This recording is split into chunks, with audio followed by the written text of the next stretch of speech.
Imagine living your entire life convinced that when we die, it's over.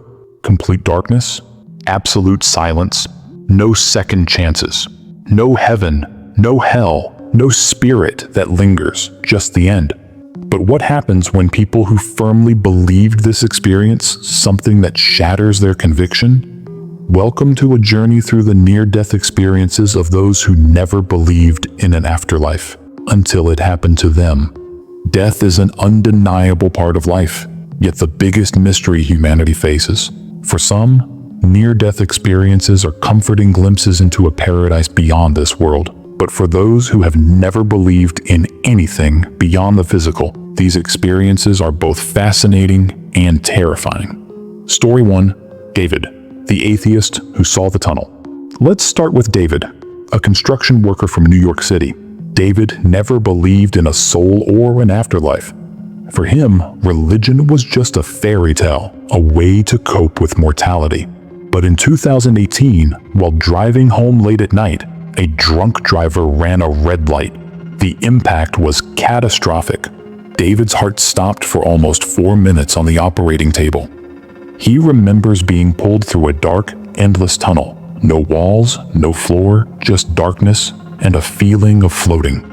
Suddenly, he saw a light, so bright yet comforting. He heard voices.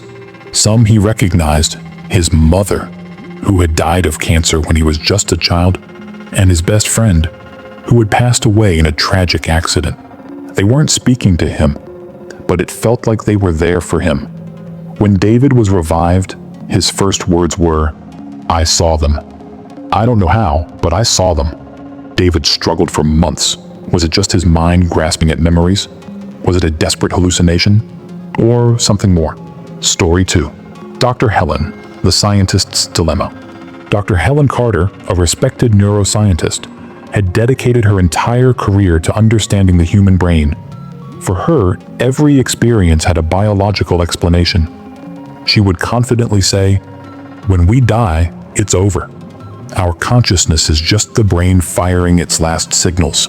But in 2020, Helen suffered a massive heart attack while on a research trip. She was clinically dead for nearly 5 minutes. During that time, Helen recalls floating above her hospital bed, watching doctors frantically try to revive her.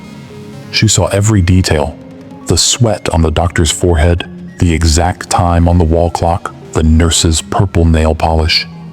She even heard the nurse whisper, "She's gone," before they managed to restart her heart. When Helen woke up, she accurately described every single detail to the medical staff. Skepticism turned to confusion. Her colleagues, the same ones who trusted science over everything, struggled to explain it. Was this just a hallucination of a dying brain, or had Helen's consciousness truly left her body? Story 3. Mike, the ex-Marine who saw darkness. Mike, a retired Marine, had seen death up close on the battlefield. For him, life was a series of moments, and death was the end of it all. But during routine surgery for a severe infection, Mike experienced cardiac arrest. Mike recalls a suffocating darkness, an endless void where he felt trapped, unable to move or scream. He says it felt like an eternity, a chilling, hopeless emptiness. When he was brought back, his first reaction was fear, not relief. Mike has since battled nightmares, unable to shake off the haunting experience.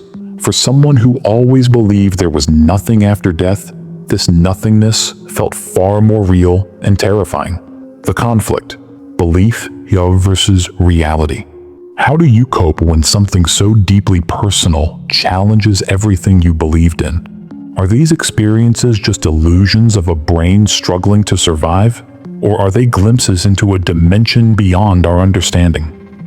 For some, it brings a sense of comfort, a possibility that something exists beyond death. For others, it's a haunting reminder of the unknown, theories and explanations. Science offers explanations. Oxygen deprivation, neurochemical reactions, hallucinations. Yet, there are cases where people describe witnessing conversations outside the room, details they should never have known, and memories that don't fade like dreams. These experiences aren't just stories. They are struggles between logic and the fear of the unknown. So, what do you believe? Are these near-death experiences glimpses of an afterlife or just the final tricks of a dying brain?